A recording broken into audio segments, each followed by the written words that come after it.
எல்லாருக்கும் வணக்கம். நான் தான் உங்க விமல் வர்மன் பேசுறேன்.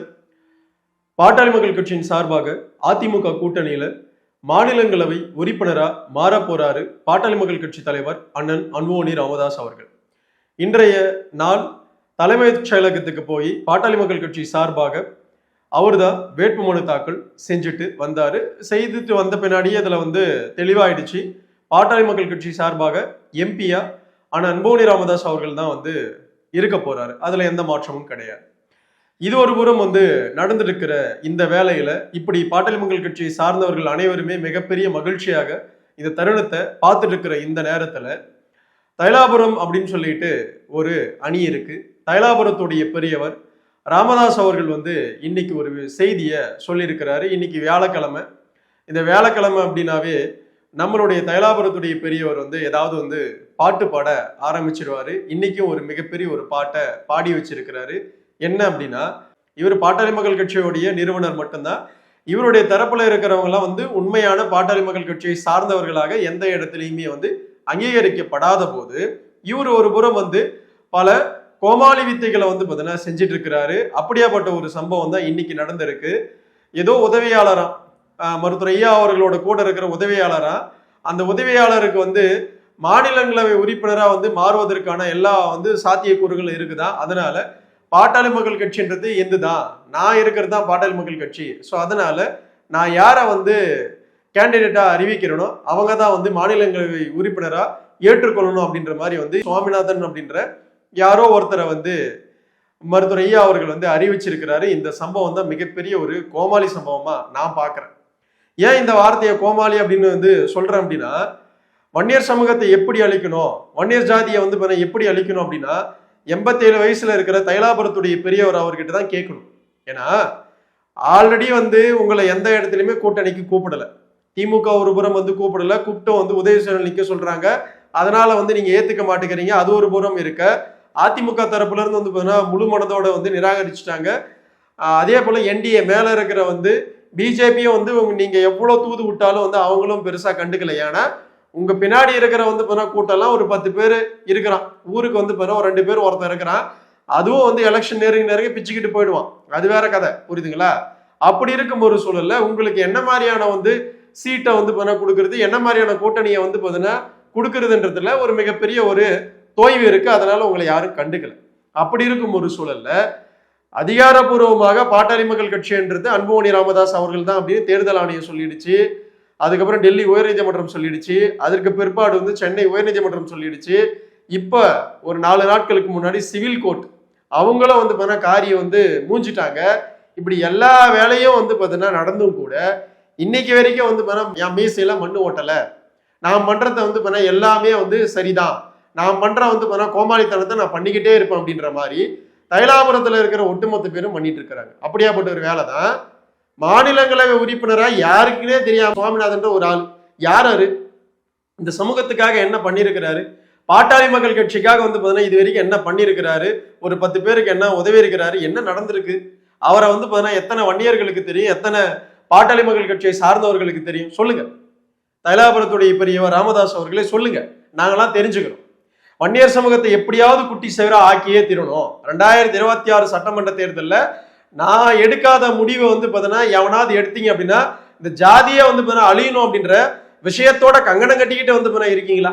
நான் கேட்கிறேன். நான் பெத்த புள்ள மாநிலங்களவை உறுப்பினரா மாறினா உங்களுக்கு என்ன பிரச்சனை? பாட்டாளி மக்கள் கட்சியை சார்ந்த எங்களுக்கே பிரச்சனை இல்லை, நான் ஓட்டு போடுற எங்களுக்கே பிரச்சனை இல்லை, வன்னியர் சமூகத்தை சார்ந்த எங்களுக்கே பிரச்சனை இல்லை, உங்களுக்கு என்ன பிரச்சனை? நான் கேட்கிறேன், உங்களுக்கு என்ன பிரச்சனை? உங்களுடைய சார்ந்து இருக்கிறவங்களுக்கு என்ன பிரச்சனை? எதுக்கு இப்படியாப்பட்ட கோமாளித்தனங்கள்லாம் பண்ணிட்டு இருக்கீங்க? இது மட்டும் பாட்டாளி மக்கள் கட்சி சார்பாக இவங்க பண்ணலைங்க. இவங்க பாட்டாளி மக்கள் கட்சி இல்ல இருந்தும் சொல்றேன் நான், இவங்க அதை மட்டும் பண்ணல. தைலாபுரம் குரூப் இன்னொரு சம்பவம் நிகழ்ந்துட்டு இருக்கு. அண்ணன் பாலு அவர்கள் தமிழ்நாடு மற்றும் புதுச்சேரி பார் கவுன்சிலுடைய தலைவர் ஆவதற்கான வாய்ப்புகள் இருக்கு அப்படின்னு சொல்லிட்டு அவர் எல்லாரையும் போய் பார்த்துட்டு இருக்கிறார். அவர் தான் கேண்டிடேட்டா பாட்டாளி மக்கள் கட்சியின் சார்பாக நின்று இருக்கிறாரு. அவருக்கு எதிராக ஒரு யாரோ ஒருத்தரை நிக்க வச்சு அப்படியாப்பட்ட ஒரு கோமாளித்தனமும் நடந்துட்டு இருக்கு. எப்படி இங்க ஒரு தரப்புல நிக்க வச்சா இன்னொரு தரப்புல நிக்க வைப்பீங்க? அப்போ சமூகம் உருப்படக்கூடாது, ஜாதி அழியணும், புரியுதா இல்லையா? ஜாதியை நான் அழிச்சே தீருவேன். அப்படின்ற விஷயத்தோட கங்கணம் கட்டிக்கிட்டு தைலாபுரத்துல இருக்கிற ஒவ்வொருத்தரும் இருக்கிறாங்க. இந்த சமூகத்துக்கு புரிதல் இல்லை அப்படின்னா, வன்னியர் சமூகத்துல இருக்கிறவங்களுக்கு அந்த புரிதல் வரல அப்படின்னா நான் ஒண்ணுமே பண்ண முடியாது. விமல்வர்மன் கடந்த 7-8 மாசமா படிச்சு ஒவ்வொரு வன்னியர்களுக்கும் சொல்லிட்டு இருக்கிறது, இங்க நம்ம எதிர்த்தரப்புல பாக்குறவங்க மட்டும் பிரச்சனை கிடையாது. திமுக வன்னியருடைய மிகப்பெரிய எதிரி. அந்த எதிரிகளுடைய கூடாரமாக மாறி போயிருக்கு தைலாபுரம் அணி. புரியுதுங்களா? அதோடைய வேலையாகத்தான் இந்த வேலையெல்லாம் பார்த்துட்டு இருக்கிறாங்க. வன்னியர்களுக்கு புத்தி வந்தா, பாட்டாளி மக்கள் கட்சிக்கு சார்ந்தவர்களுக்கு புத்தி வந்தா தைலாபுரத்தை விட்டோலிங்க. நான் நேரடியாக தான் சொல்றேன். நான் கூட தைலாபுரத்துடைய பெரியவர் மேல கொஞ்சம் கரிசனை வந்துச்சுங்க இப்போ ஒரு வாரமா. ஏன்னா ஏன் கரிசனை வந்துச்சு அப்படின்னா, அருள்ல இருந்து, ஜிகே மணில இருந்து, காந்திமதியில இருந்து, அவங்க பிள்ளைங்கள்ல இருந்து, அதாவது முகுந்த் சுகந்தி, இவங்க வரைக்குமே எல்லாருமே திமுக கொடுத்த ஆஃபரை அக்செப்ட் பண்ணிக்கிட்டாங்க. உதயசூரியன் நிக்கிறதுக்கு அக்செப்ட் பண்ணிக்கிட்டாங்க. ஆனா தைலாபுரத்துடைய பெரியவர் நம்மளுடைய மருத்துவர் ஐயா அவர்கள் மட்டும்தான் அதை ஏத்துக்கல. நான் ஒரு காலம் உதயசூரியன்லாம் நிக்க மாட்டேன் அப்படின்னு சொல்லி அவரு தான் எல்லா விஷயத்தையும் பண்ணிட்டு இருந்தாரு. அதை பார்க்கும்போது ஓ பரவாயில்ல, உண்மையாலுமே அவருக்கு அக்கறை இருக்கு, அந்த அக்கறையால திமுகக்கு எதிராக கூட களமாட முன்னவராரு அப்படின்ற இடத்துல நான் நின்று பார்த்தேன். ஆனா திடீர்னு மாநிலங்களவை உறுப்பினர் சுவாமிநாதன் என்ற ஒரு தற்குறியத்தான் நான் கை காட்டுவேன் அப்படின்னு சொல்றதுலாம் என்ன மாதிரியான மனநிலை? இதெல்லாம் கட்சி வளர்ச்சிக்கு உதவுமா? சமூக வளர்ச்சிக்கு உதவுமா? ஜாதி பயன்பெறுமா? வன்னியர்கள் புறம் குட்டிச்சவரா ஆகணுமா? நான் கேட்கறேன். நான் என்னது இது? கடந்த 2 வருஷமா இதே கதையா? அதுவும் சொல்ல போனா கடந்த 8 மாசமா இதே ஒப்பாரி தான். எனக்கு ஒண்ணுமே புரியல. உங்களுக்கு என்னதான் தேவை இந்த வன்னியர் சமூகத்துக்கிட்ட இருந்து சொல்லுங்க. 87 வயசுல இருக்கிற தைலாபுரத்துடைய பெரியவர் ஐயா அவர்களே, வன்னியர்கள் கிட்ட இருந்து என்ன உங்களுக்கு தேவை? வெளிப்படையா கேட்டுருங்க, சொல்லிடுங்க. புரியுதுங்களா? எங்களால அதை திருப்பி தர முடியுமா தர முடியாதான்னு நாங்க முடிவு பண்ணிக்கிறோம். வன்னியர்கள் முடிவு பண்ணிக்கிறோம். ஓட்டுலாம் போட முடியாது. புரியுதுங்களா? நீங்க சொல்லிலாம் ஓட்டு போட்ட காலம்லாம் மலையேறி போச்சு.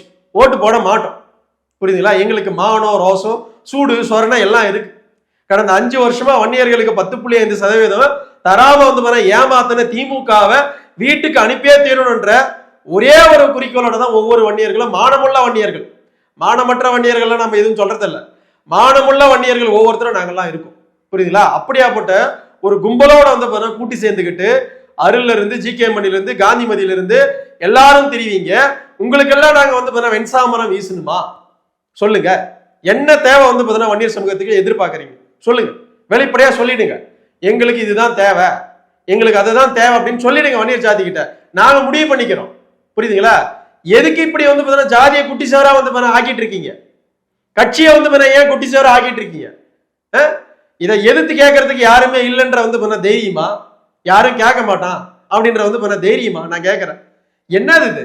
இதனால சமூகத்துக்கு நல்லது, கட்சிக்கு நல்லது எதனா இருந்தா சொல்லுங்க.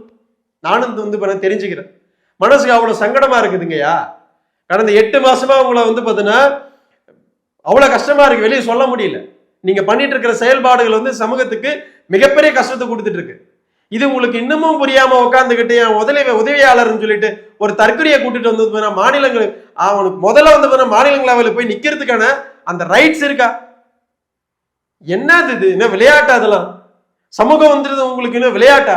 மருத்துவர் ஐயா அவர்களே, உங்களுக்கு ஜாதின்றது விளையாட்டா? வன்னியர்கள் நாங்கள்லாம் உணர்வா உங்க பின்னாடி வந்தமே, நாங்கெல்லாம் உங்களுக்கு விளையாட்டா? இல்ல விளையாட்டு பொருளா? உருட்டி விளையாடலான்ற எண்ணத்தோட இருக்கீங்களா? இத்தனை வருஷம் தான் 40 ஆண்டுகள் தான் எங்களை உருட்டி விளையாடுனீங்க. நாங்களும் நீங்க போற எல்லா பக்கமும் அப்படி கும்பலா போனோம், கும்பலா வந்தோம். எது சொன்னாலும் அப்படியே கண்ணை கட்டண குதிரை போல அப்படியே நேருக்கு நேரா ஐயா நீங்க சொன்னதுதான் சரின்னு நாங்கெல்லாம் இருந்தோம். இருந்து எங்களுக்கு என்ன பயன்? எங்களுக்கு கொடுத்த மிகப்பெரிய விஷயம் கடந்த 8 மாசமா போறவங்க பூரா காரி முயறாங்களா? போறவங்க பூரா கேட்கறான், நீங்க பாட்டாளி மக்கள் கட்சின்றீங்க, ஐயா அணியா அன்புமணி ராமதாஸ் அவர்களுடைய அணியான்னு கேட்கறானுங்க. எங்களுக்கு எல்லாம் எவ்வளவு மானமா இருக்கு. இது உங்களுக்கு புரியுதா? புரியலையா? உங்களுக்கு பின்னாடி ஒரு 4 சில்லறைங்களை வச்சுக்கிட்டு அந்த சில்லறைங்களா இந்த ஜாதிக்கு உணர்வா இருப்பாங்களா? சொல்லுங்க பார்க்கல. அவங்களால இந்த சமூகத்துக்கு ஏதாவது ஒரு துரும்ப கிள்ளி போட முடியுமா?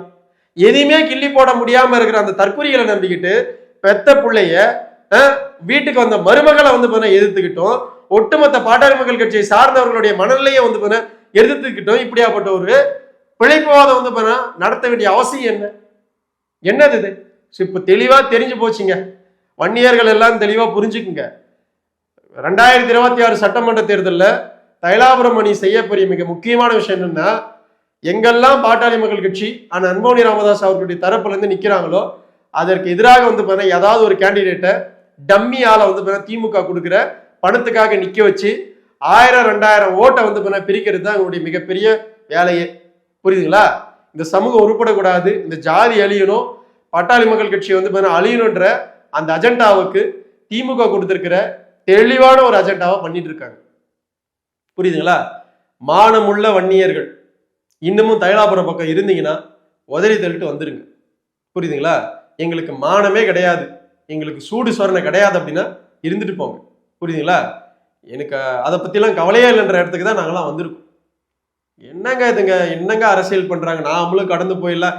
எதுக்கு இவரை பத்தி பேசணும், தைலாபுரம் அணியை பத்தி எதுக்கு பேசணும், ஏன் பேசணும் அப்படின்னு பல சங்கடங்களை வந்து நம்ம கடந்து போனா கூட இப்படியாப்பட்ட செயல்பாடுகள்லாம் ஒட்டுமொத்த சமூகத்தையுமே பின்னடைவை வந்து இழுத்துட்டு போயிருங்க. இந்த புரிதல் இருக்காதா 87 வயசுல இருக்கிற பெரியவருக்கு? இல்ல கூட இருக்கிறவங்களுக்கு அந்த புரிதல் இருக்கா இல்லையா? ஏன்னா இதை போட்டு பார்க்கிற வேலையா? சொல்லுங்க பார்க்கலாம். என்னது இது? கட்சியோடைய வந்து மிகப்பெரிய வந்து விஷயத்த இப்படி குட்டி சேர ஆக்கிட்டு நின்றுட்டு இருக்கீங்க. எல்லாம் தைரியம். இந்த சமூகம் வந்து கேள்வி கேட்காது. வன்னியர்கள் வந்து கேள்வி கேட்க மாட்டாங்க, தைரியம். நாம அந்த தைரியத்தை கொடுத்திருந்தனால இப்படியாப்பட்ட வேலைலாம் நடக்குது. நாம கட் அண்ட் ரைட்டா நிக்கணும். வன்னியர்கள், மானமுள்ள வன்னியர்கள், உணர்வுள்ள வன்னியர்கள், பாட்டாளி மக்கள் கட்சியில் இருக்கிற நேருக்கு நேரம் கேள்வி கேட்கணும். என்னங்கயா வந்து தப்பு பண்றீங்கன்னு நேருக்கு நேரம் கேள்வி கேட்கணும். கேள்வி கேட்டா அந்த சம்பவம் எல்லாம் நிகழ்றது வந்து குறைஞ்சு போயிடும். எங்க கேட்கறீங்க? யாரும் கேட்கறது இல்லை. கேட்டா வந்து அவ்வளவு உங்களுக்கு வந்து கஷ்டமாயிடுது. என்னது வன்னியர் நாமெல்லாம் சொல்லிக்கிறோம், வன்னியர் குல சத்திரியன்னு சொல்லிக்கிறோம், வன்னியர் வம்சத்துல பிறந்திருக்கோம் அப்படின்னு சொல்லியிருக்கோம், வேற தாண்டா எங்களுடைய சமூகம் அப்படின்னு சொல்லியிருக்கோம். சொல்லி என்ன பிரயோஜனம்? தப்பு பண்ற வந்து பெரியவரை பார்த்து கேள்வி கேட்க முடியல. என்னது? தெளிவா தப்பு பண்றாங்க. கேள்வி கேட்க வந்து வன்னியர்களுக்கு அந்த அந்த வீரம் கூட வரல அப்படின்னா என்ன பண்றது? நாம சொல்லுங்க. எத்தனை முறை தான் சொல்றது? எத்தனை காணொலிகள் வந்து கடந்த 8 மாசமா நம்ம சொல்லிட்டு இருக்கோம். தொடர்ந்து அதே வேலைகளை தான் வந்து தைலாபுரம் அணி பண்ணிட்டு இருக்கு. அப்போ இதுக்கெல்லாம் காரணம் என்ன? வன்னியர்கள் வந்து ஒட்டுமொத்தமா கேள்வி கேட்கல. புரியுதுங்களா? மீண்டும் சொல்றேன் பாருங்க. தைலாபுரத்துடைய பெரியவரை அவர் ஆட்டி வைக்கிறாங்க, அவர் நடத்துறாரு, ஏதோ இருந்துட்டு போட்டோம். இதெல்லாம் தவறான செயல்பாடுகள். அந்த செயல்பாடுகளை ஒட்டுமொத்த வன்னியர்களுமே கேள்வி கேட்கணும். 2026 சட்டமன்ற தேர்தலில் திமுக கும்பலை வந்து நாம அடியோட வந்து வீட்டுக்கு அனுப்பணும். புரியுதுங்களா? அந்த வேலையை மட்டும்தான் வன்னியர்கள் மனசுல வச்சுக்கணும். அந்த வேலையை நோக்கி தான் நம்ம எல்லாம் பயணப்படணும். அந்த கூட்டணி நோக்கி தான் நம்ம எல்லாம் பயணப்படணும். அதுதான் வந்து பிரதான வந்து எண்ணமாக நம்ம மனசுல வச்சுக்கணும். புரியுதுங்களா? அந்த எண்ணத்தோட நம்ம இருக்கிற விஷயத்தை தான் தைலாபுரம் அணி வந்து கெடுத்துட்டு இருக்கு. அப்படியாப்பட்ட கெடுத்துட்டு இருக்கிற அவங்கள நாம நாக்கப்படுங்கிற மாதிரி கேள்வி கேட்கல அப்படின்னா குட்டி சேவர அந்த சமூகத்தை மாத்திடுவாங்க. அடுத்த தலைமுறைக்கு எந்த ஒரு நல்லதும் வந்து இல்லாம உங்க புள்ள குட்டிகளாம் வந்து நடுத்தரவில் நிறுத்திடுவாங்க. பார்த்துக்குங்க. அதுக்கு மிகப்பெரிய சாட்சி கடந்த 5 வருஷமா 10.5% எப்படி ஏமாத்தினாங்கன்றத நீங்களே முடிவு பண்ணிக்கணும். விமல்வர்மன் சொல்ல வேண்டியது கிடையாது. திமுகன்ற கட்சியும் அவங்க போட்டிருக்கிற அந்த அஜெண்டாவுக்கு தைலாபுரம் அணி செயல்பட்டு இருக்கிறதையும் வன்னியர் நீங்களே முடிவு எடுத்துக்கங்க.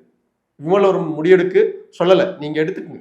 உங்களுக்கு யோசனை வரும், நான் யோசிப்பேன் அப்படின்னா நீங்களே தெளிவா முடிவு எடுத்துக்கங்க. தெளிவா முடிவு எடுத்துட்டு கடந்து போகக்கூடாது, கேள்வி கேட்கணும். புரியுதுங்களா? யாருக்கும் பயப்படாதீங்க. ஒன்னும் வந்து யாரும் நம்மள ஒன்றும் பண்ண முடியாது. தப்பு செஞ்சா தப்புன்னு சொல்றதுக்கு வந்து எந்த இடத்துலையுமே எப்பயுமே பயப்படக்கூடாது. அந்த சிந்தனை ஒவ்வொரு வன்னியனுக்கும் எப்பொழுதும் இருக்கணும். மனசுல வச்சுக்கணும். அவ்வளவுதான் சொல்ல முடியும். நன்றி, வணக்கம். வாழ்க வளர்க வன்னிய பெருங்குளம், வாழ்க வளர்க. வன்னியகுல சத்திரிய சமூகத்தின் பண்பாடும் கலாச்சாரமும் வரலாறும் மற்றும் வன்னியகுல சத்திரிய சமூகத்துடைய சத்திரிய தர்மமும் வேலுங்க. அடுத்த ஒரு நல்ல காணொலியில் உங்களை நான் சந்திக்கிறேன்.